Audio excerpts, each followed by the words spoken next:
Ang gisulti ni Juan diri sa unang pagbasa, mao gyud ang nahitabo sa kinabuhi sa nagsunod ni Hesus. Nga niingon siya diri, ug atong madawat gikan kaniya ang bisan unsa nga pangayoon nato, kay gituman manato ang iyang mga sugo ug gibuhat ang makapahimuot kaniya. Nag-refer ni sa atong Ginoo. Basta magsigi tagtuman sa iyang sugo, di kita magsupak-supak, ang tanan sad natong pangayoon ihatag. Lingiyay mong tupad.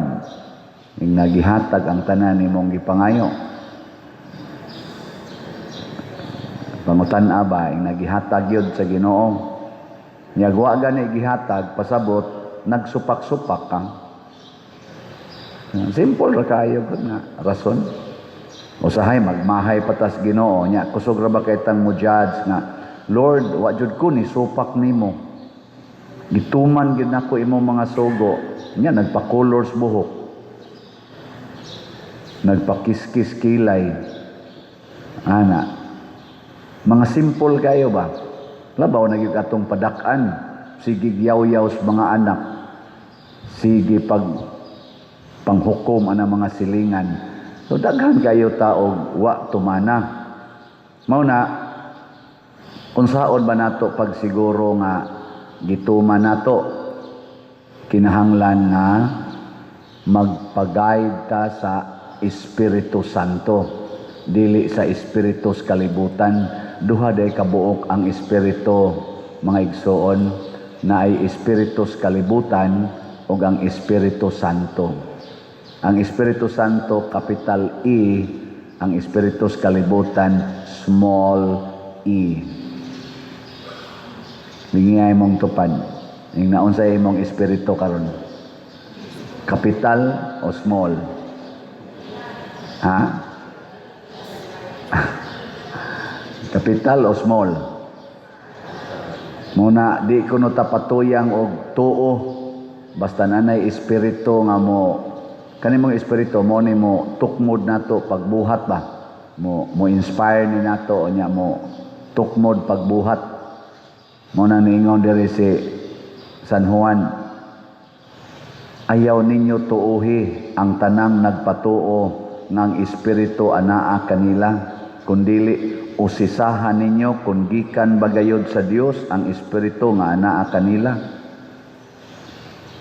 Usisaha? Nya unsa man kuno pag-usisa? Kana bang ang nagtukmod nato pagbuhat, nagtudlo sad nato nga si Hesus nahimong tao, matuod nga Dios ug matuod nga tao. Kinsa ninyo dinhi ang moingon, Pader, mutuog gyud ko nga si Hesus matuod nga tao. Taas ang amot.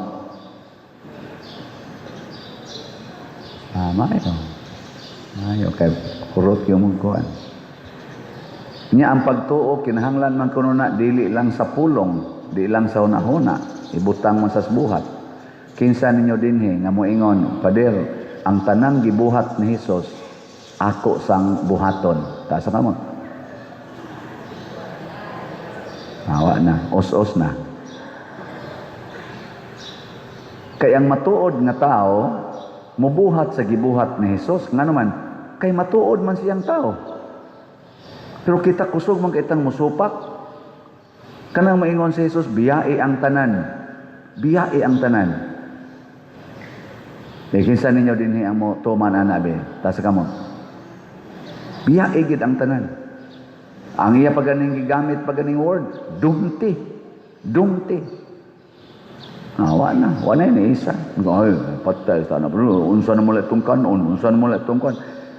Si Hesus ay nibiya sa iyang Pinoy-anan. Gibiyaan niya sa Mama Mary. Lakaw-lakaw siya. Madto siya sa Bulon, sa Naphtali. Lakaw-lakaw siya kay gipriso man si Juan. Posible nga siya isunod.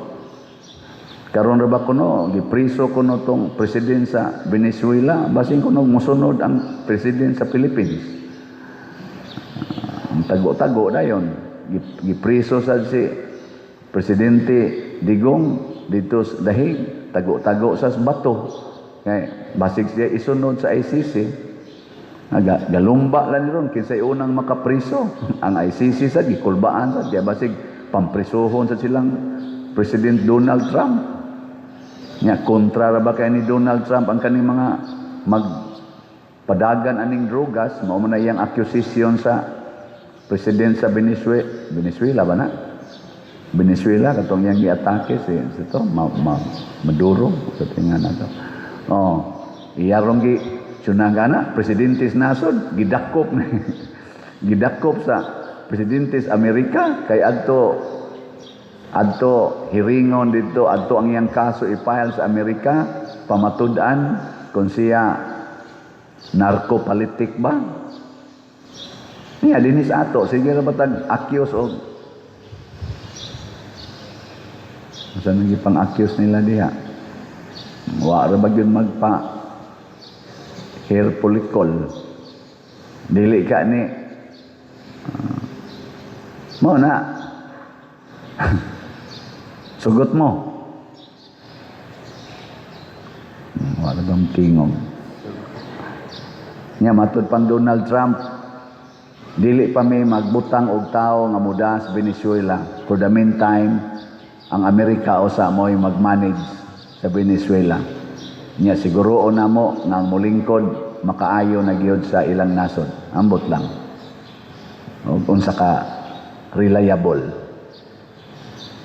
Mukalit sa nag-ingon amo sa ning i-manage ang Pilipinas. Amo lang huwaton nga naa nay saktong molingkod. Ambot lang. Kung tao gani mao'y musaad, dili kay tapatuyang og tuman. Ato sang siguroon connected ba siya sa espiritu nga capital E. Pasabot nag-agad ba siya, nakasintro ba siya sa pagwagtang sa sala. Kay si Kristo manggod matuod nga tao way sala.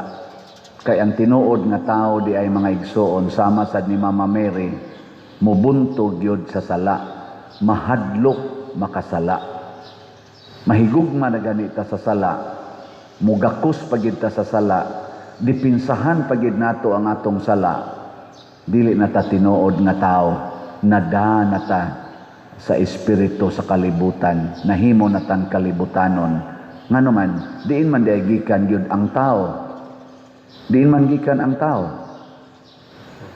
Kita ba, diin man gitagikan? Sa kalibutan o sa Ginoo? Kusga. Nya, mahadlok mo mamatay dinhis kalibutan o dili? Kinsay dili mahadlok mamatay dinhis kalibutan, ta sa kamot? Na, pwede na mo schedulean. Nya, mo palit mo slot o dili? Hangtod mo mamatay. Kana, ay namog kaon. Sige lang palit og slot. Sige lang yung palit og slot. Hangtod yun mo mga matay. Oy, kusog kita mo kwintaw niyo. Sige tagpalit. Unya, unsa ba itong kanon? Ay, biyain ng kalibutan. Maubita tong byuda nga nihog sa iyang duha kadako nga mao ta to iyang ipalit og pagkaon sa iyang tibok kinabuhi. Gidayeg ni Hesus nga naman kay iyang hatag sa Ginoo ang iyang kinabuhi. Maubitan ng mga martyrs sama ni San Pedro Calungsod, nila ni Lorenzo Ruiz, Santiago Apostol, gidayeg og maayos Ginoo ug ipasidunggan isip mga santos kay ilang gihatag ang ilang kinabuhi. Og mausad ni ang gustos Ginoo. O kung doon na tayo inspiration nga ingon ani, ang atong gisunod, ang espiritu nga capital E. Pero na tay kahadlok sa pagbuhat ani, ang atong gisunod, ang espiritu nga small E. O asa mo na padong, adto ra gid nas kasamok, kagubot, o o pagkahugmok sa atong kaugmaon. Diri sa atong tubag sa Salmo, ang samanti tubag nato sa Salmo, ihatag ko kanimo nga imong kabilin ang tanang mga nasod. Karon ang atong nasod usara ni kabuok. Nya daghan kayong mag-ilog mudagan pagka-presidente kani karong ilang gibuhat nga siging impeachment, siging pangdaot sa usag-usa. Kuan kuno ni mao kuno ni ang pagpaningkamot nga inig 2028 nga eleksyon mudaog gyud sila kay kinsa tong mudaog murag maoy tag-iyas nasod. Nasayop gyud ba ang panghuna-huna? Ang mudaog mao untay alagad sa nasod, di ba? Kamo mag-ilog mog alagad. Kinsa dinhi ang makig-ilog yung alagad taas ang gamot? Ano bang iniglimpyo sa inyong kauban sa CR, ilugo nimo kay ikagi mo limpyo? Mao na pangalagad man na. Kana bang manglimpyos karsada, maghimog karsada, muilog jud ka ana? Makigpatay jud ka anang pagpangalagad? Kay ato man na silang gi-elect aron mangalagad. Nya mag-ilog kay ngano man dinhi sa Pilipinas lahi ambot ka ang ubang nasod no? Pero dinhi sa Pilipinas lahi kaayo og panghuna-huna ang kasagaran sa mga politicians. Unsa may ilang huna-huna? Kung ako'y mudaog, ako na'y tag-iya. Ako'y mudaog sa Congress, ako na'y tag-iya sa akong distrito. Ako'y mudaog pagka-gobernador, ako na'y tag-iya sa probinsya. Ako'y mudaog pagka-mayor, ako na'y tag-iya sa syudad. Ako na'y tag-iya sa lungsod. Ako'y mudaog pagka-kapitan, ako na'y tag-iya sa barangay. Unyag, ako'y mudaog sa Pilipinas. Ako'y tag-iya sa Pilipinas. Naarabas Mindanao, nagkagubot. Nga naman, na ay nangangkon na sila kuno'y tag-iyas kalibutan. Oh, kisa to, Dato. Watawat. Si Dato Watawat. Nangangkon na si tag-iyas. Iyang gibabagan ang daan. Di na niya pag-ion ng mga tao kay pabuhison o saan niya. Ambot siya ba kay gahimo atong karsada? Konkrito man to, lapad na karsada. Iyang gibabagan kay dili niya pagian kay pabuhison kay siya tag-iyas kalibutan. Mga igsoon,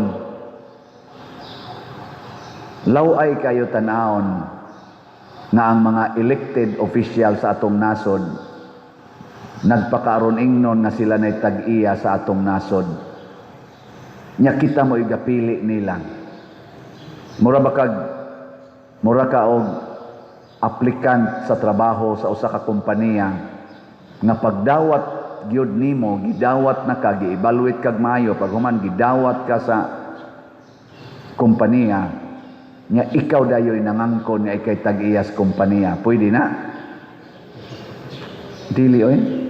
Ang tag-iya sa atong nasod kitang katawhan, pero ngano man nga ang atong mga elected officials labi na gid ang diya sa pinakataas, presidente, kongres, naning senador o uban pang mga dagko opisyal. Ngano mangangkon man sila tungod kay nagsunod sila sa espiritu nga small e.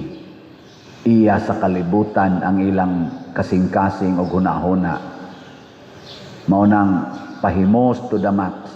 Karon lang ang atong 2026 budget naminaw ko sa ilang mga argumento dito sa Congress, daghan kaayo ang gi-provide para sa program fund o sa kaning ilang mga ayuda. Katubang ayuda ba nga mga tupad, mga AIX, gibalik gyapon nila. Nya ipasa man ang adto sa Senate, gi-deliberate sa Senate. Ang Senate version, gipangminusan og maayo ang ayuda, gipangminusan og maayo ang unprogrammed funds. Nya human moadto man dayos BICAM.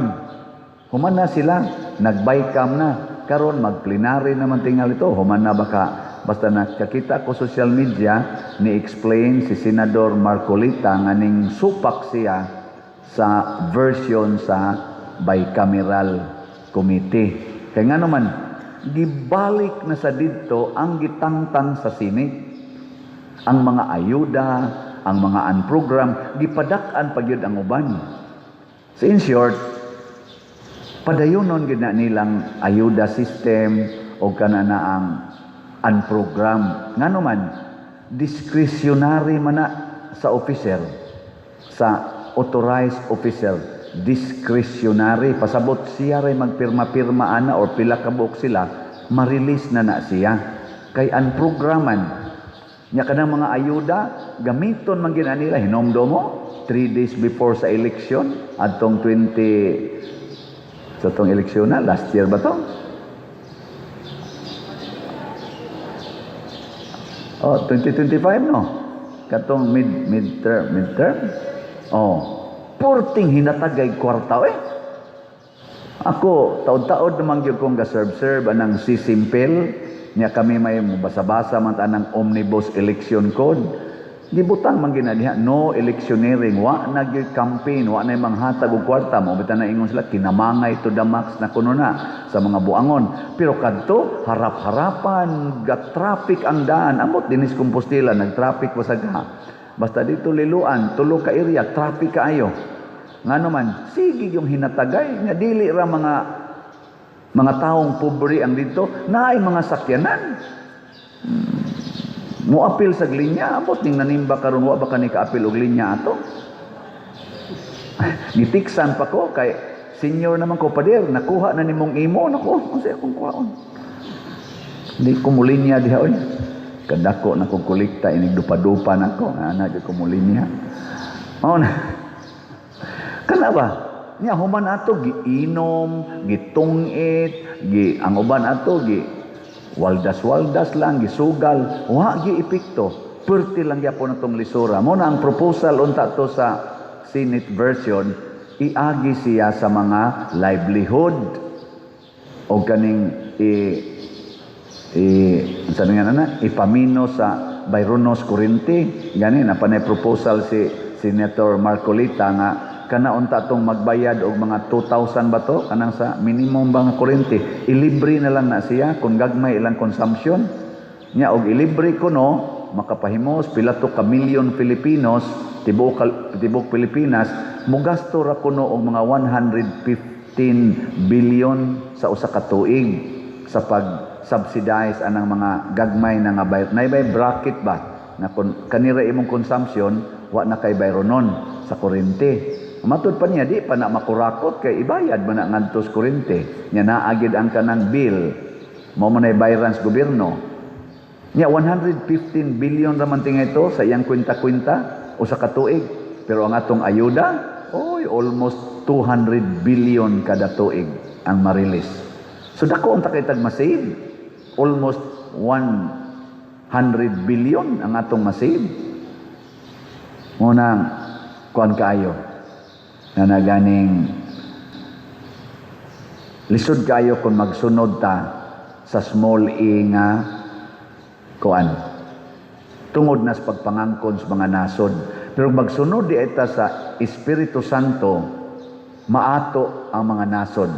Unsay pasabot ana nga ang tanang mga nasod mohatag nato og pagtahod, mo respeto og mapalambo sa nato ang mga nasod. Tanawa si Saint John Paul II, usala ni sa ato mga examples. Saint John Paul II, pagkamatay niya, tanang mga nasod niadto kay aron motahod niya. Ug bisan asa siya musod nga nasod, pinasidunggan siya, bisag dili pas katolikong nasod. Nganuman, kay nagsunod man siya sa Espiritu Santo. Tanawa sab si Mother Teresa of Calcutta, tanang nasod iya man tong gisudlan, tanan sang nasod nga mga leaders ning bawog yun, ning tahod yun ni Mother Teresa. Nganuman, kay gasunod sad siya sa Espiritu Santo. Lingay mong tupad ning na nitahod nimo imong mga silingan. Nangutan abay na kanang imong tanang silingan ni tahod nimo. Og naa gani gasigig libak nimo, pasabot ana wa ka nagsunod sa Espiritu Santo. Ang imong espiritong gisunod, espiritus kalibutan. So katong nagsunod sa Espiritu Santo, manindog ta.